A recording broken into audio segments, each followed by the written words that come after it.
Alright, what's up you guys? Welcome to another action figure review, as today we're going to be looking at something very interesting and different, and that is the Monster Force by Playmates, released in 1994. Now, if someone were to tell me that the 90s would offer a lot more unique styles of characters where they're basking in on the universal monsters and making that an animated series, I would tell you you are absolutely crazy. But they really did not shy away from that innovative idea, because the 90s were just full of so many different ideas, and it's just crazy to even think about them even utilizing these monsters and designs to give you these new characters and storylines to kind of just bask in on anything that the 90s can think of. So the whole concept of Monster Force is that a professor initiated a few students to go monster hunting. So you can see that there's a lot of iconic universal monsters here within this lineup, as well as in the actual animated series. You'll see a lot of also familiar universal monster names that these characters try to capture and just try to save and protect the world from. So without wasting any more time, let's go ahead and take a look at all these characters up close and see how great they really are. So up first, we're going to be taking a look at the professor named Doc Reed, and he's a pretty cool looking character. They all have these very individually uniquely sculpted gas masks, and it's kind of blurry right now as to what they would say in order for these designs and armors to kind of be equipped with, but I love the head sculpt of it. I love the face mask. I love the actual color designing to it, the greens, the browns, the browns against the greens, the straps, and the guns that are into the holsters are more of like the walkie-talkies, the Risk, and then the other guns there as well. Pretty cool sculpting for that matter. I just like the fact that each of these figures are just designed so unique and differently, with different colors and a backpack there which pegs in other things as well, and accessories. And with this guy being the professor of the group of teenagers whom he summons to capture the Monster Force, it's pretty cool. I mean, this guy just had some grudges against Universal Monsters and really wanted to capture in these guys and tried his best to do so. He does come with an additional gun weapon right here, which is like this harpoon style looking monster sniper. You can see the scope right there. So he was mostly invested in getting Dracula at the time, if I remember correctly, but yeah, it's really nicely sculpted there. And he also does come with a orange vibrant neon net to kind of capture the monsters as well. Yeah, I actually just do like everything about it, even though there's no knee articulation on these figures, which are very unfortunate, but I do love everything about it, and just screams out like very innovative for the 90s. And again, I just love that Star-Lord Marvel-esque type mask, so it's really awesome, and the whole design of it is pretty cool. From the eye sights, you can see it's a little bit more of a translucent oranges inside there, so you can see his eyes slightly inside, but yeah, really cool. So that is Doc Reed. Up next we have Lance McRuer, who's one of the students from Doc Reed's personal monster hunting force. And this one is another really cool looking character because he's donning that blue armor with a very uniquely sculpted gas mask with the blonde luscious locks hair kind of melting in there with the greens. And this one's cool because it's more like the red visor-esque translucence, so it's pretty dark, can't see too much inside, but I do love the whole sculpting there. The design of the blues with the straps, the holsters, the silvers, the walkie-talkie-esque looking gun thing, really awesome. And very weird positioning for like the feet and legs, and that's what I hate about figures of the 90s, how they really are just molded and sculpted in a certain way. He does have his backpack there, and the blues and the browns do complement each other. He has like his laser-esque monster hunting gun, which is kind of like a Ghostbusters proton pack. Pretty cool. Silvers, all that looking pretty decent. So I like everything about it. It just screams like badass monster hunter type design thing. So nothing else too much to say. Really cool character. You can peg, you see the gun right there on the side of the actual backpack, which gives you a nice option if you want him to hold other accessories or weapons. But other than that, it's pretty cool, and I just love everything about it. It just screams out a really cool monster hunter, and the gloves and then the silver armor pieces is badass. So nothing else to say other than the whole head sculpt is really the cool highlight here, with the golds around the silvers and then the nozzle fumes and stuff like that. So that is Lance McRuer. Up next, we have another student of Doc Reed's, as this one is named Trip Hansen. Now, this is another very interesting character, as he has more of a mechanical feature within his hands. Gives you more of like an armor-esque to it, but the helmet piece is really, really cool. I love how this character is more on the bronze and goldish side with the red eyes, and then you can see the Monster Force logo right there. It's like MF. That's pretty badass. And same walkie-talkies there on the holster there, and the design aspect of this one is better in sense of it just looks a little more menacing, but I love how he has like that golden plates and super duper armor-esque on his right arm, and this one has like these cool designs to it on the left arm as well. And there's a lot of uniqueness to these figures, as like this one shoots out this mechanical arm.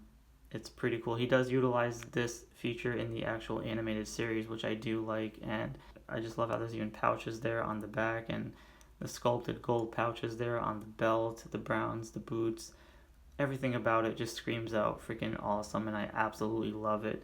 He does come with this gun right here, which doesn't really stand in place because it's very hard for him to hold weapons, so I'm not really sure why they even did that. Unfortunately, you cannot remove the helmet or anything, but yeah, it is what it is. So that is Trip Hansen. Alright, and up next, going into the Universal Monsters aspect, we have Frankenstein. Now, you may think that this character is a villain, but he's actually part of the Allies. There's articulation by the shoulders, but the design of him is really, really cool. He comes with those electric magnets, wiring and stuff that goes around the actual headpiece. I just have it on the neck because it's a lot easier to stand.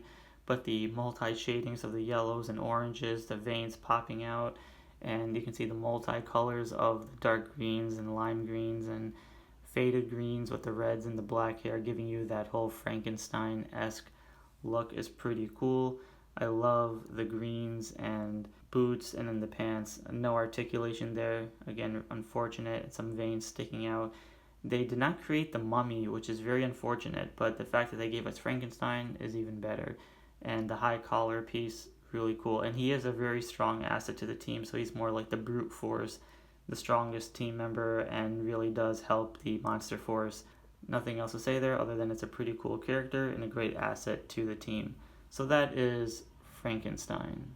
Up next, we have a character named Luke Talbot, who's also the werewolf within the Monster Force, another ally to the actual Monster Force team, as he's a student to Doc Reed, but also suffers the fate of transforming into the werewolf at times when not needed or when his anger gets the best of him. So he has nice green eyes, the hair, the chest hair with the faded gradients of the browns and lighter browns. The fingers are sculpted nice. You can see he has like the chains that are wrapped around the legs. You can actually connect these together so they can handcuff him.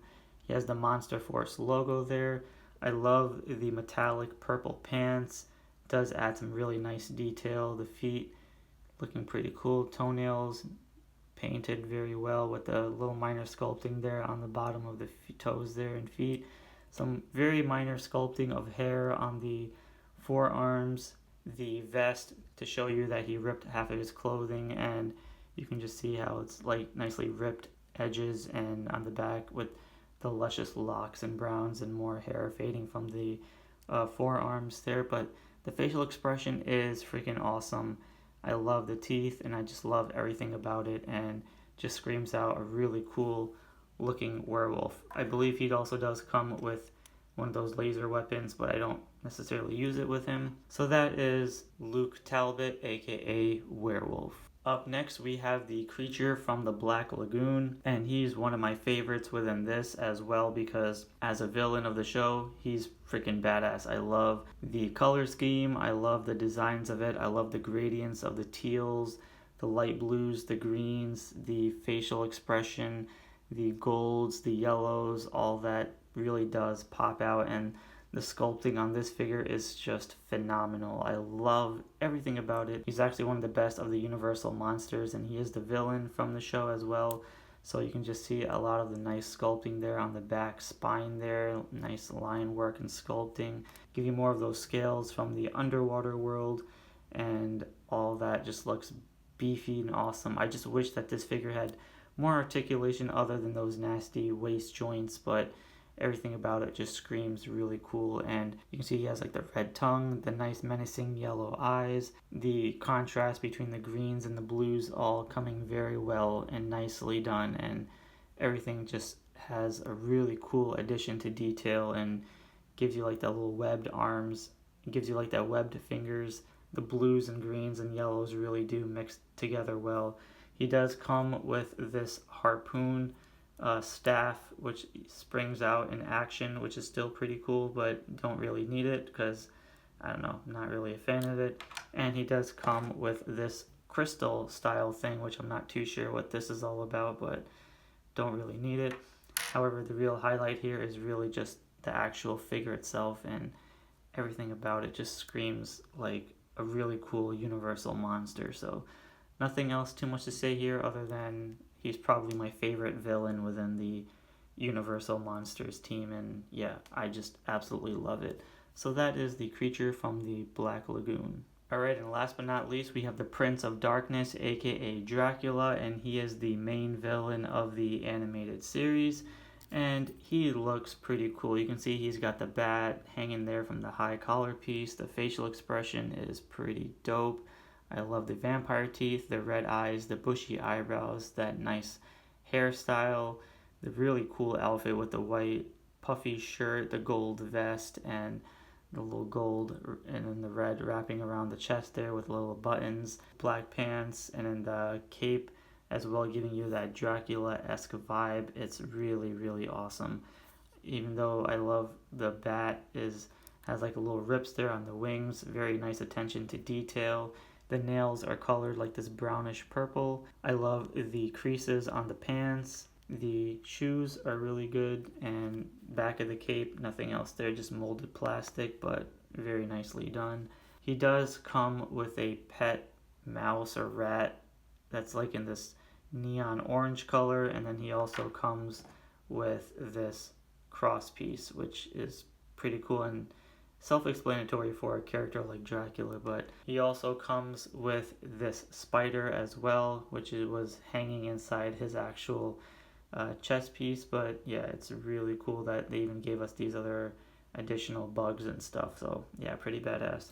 So that is Dracula. So before I conclude, I just want to share that within the Monster Force team, there is actually a female that's associated to this group as well, who wears like the silvers and pinks, but she was not created or made. So there's only these three, whereas there's technically four, excluding the monsters that are associated, like Frankenstein and Werewolf, but she was a great asset to the team. It just sucks that these toy companies never make the females, and I'm not sure why, but at least they give us these three. But a lot of these animated series are very missing the concept of adding the females, and it's just really, really unfortunate. And the more I do these reviews, it bums me out that these characters are not being made. So here we have the Universal Monsters, as we have Werewolf, Frankenstein, Dracula, and Creature from the Black Lagoon. Now, in the actual animated series, there was the Mummy, but they did not make that figure, which is unfortunate because it would have made the cool 5-figure set of the Universal Monsters. So I hate when companies are missing just one important key factor to these characters, but at least they give us 4 of the main important ones. Now, these 2 are actually part of the Monster Force, as these 2 are both allies to the team, as this is actually a student called Luke Talbot, and then we have Frankenstein, who was an ally, and his love interest, which is the female Frankenstein, or the bride of Frankenstein. So it's cool that at least she was made, and then these 2 are the villains of the actual animated series. So now when it comes to actual additional accessories, it does come with these little weird place block thingies, and you can actually connect these 2 things together, which gives you this gadget piece, and it's kind of hard to stay in, so it just stays like a broken piece like that. And the really cool thing about these figures is that they each come with unique individual stands, all with their own names and stuff. As you can see, this one here, it says Creature from the Black Lagoon, so you place them in the peg hole, but other than that, I just kept them all in the bag. But they each come with their own stand, which is really awesome. So if you have them falling down and stuff, at least you can place them with an individual placeholder, which I thought was really cool addition to the packaging that they offered within this box set. So yeah, that's pretty cool. Alright you guys, so that was my Universal Monsters aka Monster Force collection by Playmates, released in 1994. And there's not much else to say other than these characters just were trying to bask in on something that these 90s were trying to offer, something new and innovative. And again, the fact that they even offered Universal Monsters within the 90s lineup of so many wide range of characters and TV shows is just absolutely crazy. So with that being said, I want to thank you guys all for watching. Be sure to give a like and subscribe, and I'll see you all in the next episode.